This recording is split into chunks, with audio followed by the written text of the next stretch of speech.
Hello friend, हेच आपण ठेवलेले एक कढई गरम होण्यासाठी. गॅस चालू आहे, पाहून घ्या. आग निघलेली दिसली असेल. बारीक केलेला आहे. इथं घेतलेला आहे बारीक चिरून घेवडा.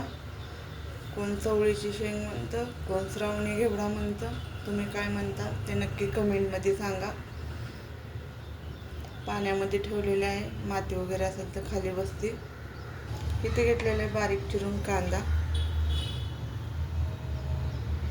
आता गरम करण्यासाठी तेल ठेवलेलं आहे. आता आपण जिरे आणि मोहरी टाकून घेऊया. गॅस फुल करूया.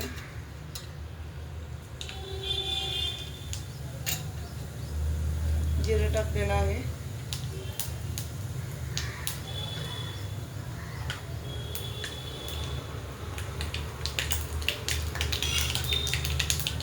लगेच असा बारीक चिरलेला कांदा टाकून घेऊया.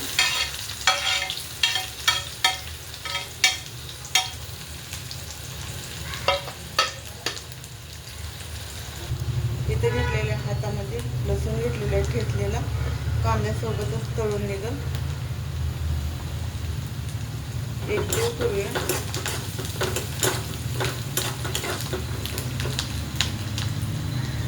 कांदा छान असा लाल तळालेला आहे. कढीपत्ता टाकलेला आहे 2-3 पानं.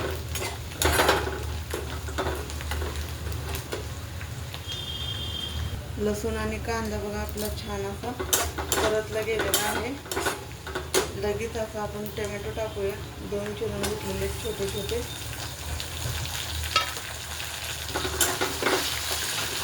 तेलामध्ये एक जीव करूया. प्लेटमध्ये काढून घेतलेला आहे मी आता.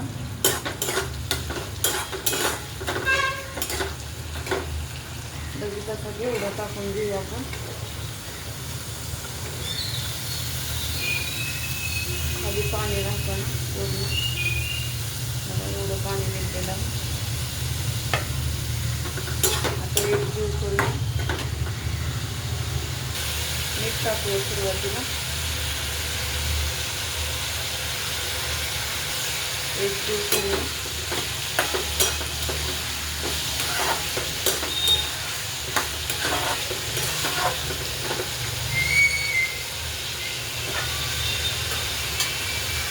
लगेच झाकण ठेवून घेऊ आपण.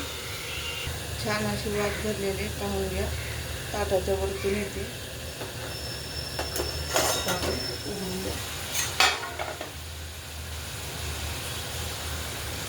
एक जीव करूया.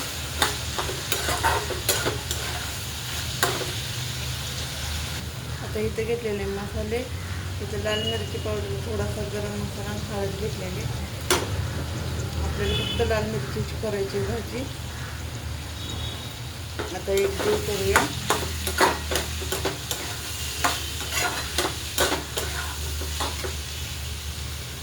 त्याचं मी शेंगाचा कूट घालते. तुम्हाला आवडत असेल तर टाका, नाहीतर नका टाकलं तरी चालेल. एक जीव करूया. कोथिंबीर टाकूया वरतून.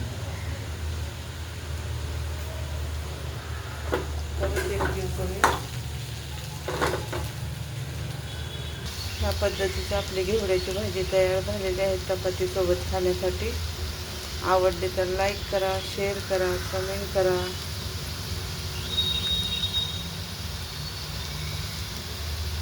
धन्यवाद.